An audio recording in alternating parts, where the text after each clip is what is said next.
पाणिनि के अष्टाध्यायी के संज्ञा प्रकरण में हलन्त्यम सूत्र है। हलन्त्यम सूत्र पहले अध्याय के तीसरे पाद का तीसरा सूत्र है। यह जो संख्या दिखा रहा है, इस संख्या का मतलब है 1, 3, 3 का मतलब है, एक का मतलब है, ये पहला क्या बताता है, अध्याय बताता है। दूसरा यहाँ जो 3 है वो पाद बताता है, और ये सूत्र संख्या बताता है। पहला ये अध्याय है 1, तीसरे पाद का तीसरा सूत्र, सूत्र संख्या 3 है। पर अष्टाध्यायी नाम इसीलिए है कि वो 8 अध्यायों में है, इसीलिए अष्टाध्यायी नाम पड़ा है। और ये पहले अध्याय के तीसरे पाद का तीसरा सूत्र है, और प्रत्येक अध्याय में पाद यानी चरण है, 4 चरण हैं। तो तीसरे अध्याय के तीसरा सूत्र है हलन्त्यम। हलन्त्यम क्या कहता है? हलन्त्यम कहता है कि हल वर्णों की इत संज्ञा हो। इसकी वृत्ति देखिए, लिखा है उपदेशे अंत्यम, उपदेशे अंत्यम हलित स्यात्, उपदेश के अंत में आए हुए। उपदेशे अंत्यम, उपदेश के अंत में आए हुए।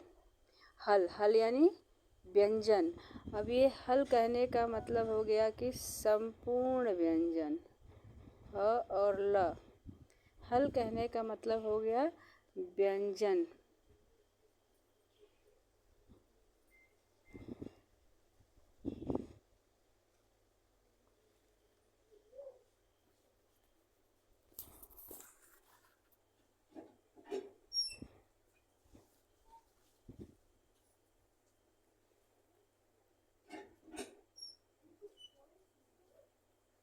हल यानी व्यंजन, ये संपूर्ण व्यंजन हो गया।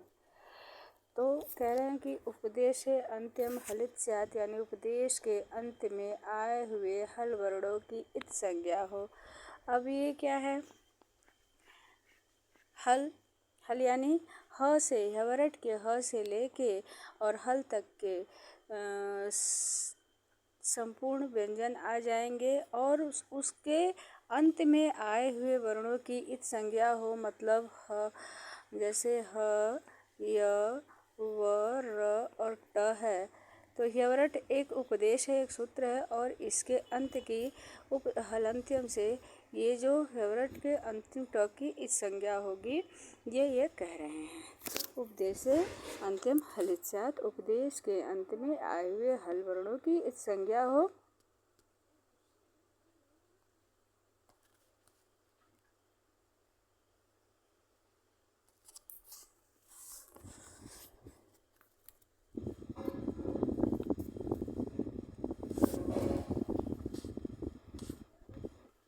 अब प्रश्न है कि उपदेश किसे कहते हैं? इससे वृत्ति में स्पष्ट किया गया है। इसी वृत्ति में उपदेश किसको कहते हैं बताया गया है कि उपदेश आद्योच्चारणम। उपदेश किसको कहते हैं? उपदेश आद्योच्चारणम।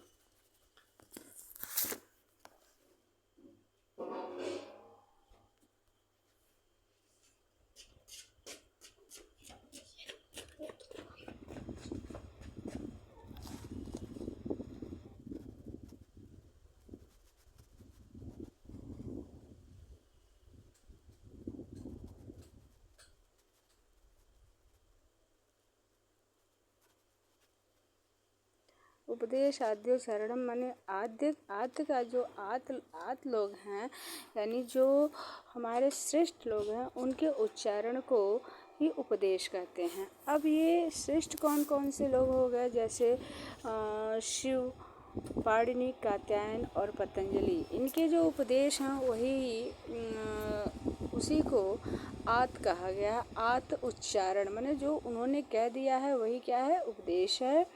उसकी उपदेश है, और उपदेश के अंत में आए हुए हल वर्णों की इत संज्ञा हो।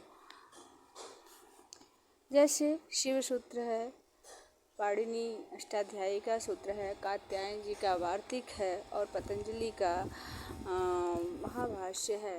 इनके जो उपदेश हैं वह आत्म उच्चारण है। आत्म उच्चारण है, श्रेष्ठ लोगों का कहा हुआ है। आत्म उच्चारण के अंतर्गत शिवसूत्र, प्रत्याहार, आदेश, आगम, धातु एवं गणपाठ गिनाए गए हैं। ऐसे शब्द आते हैं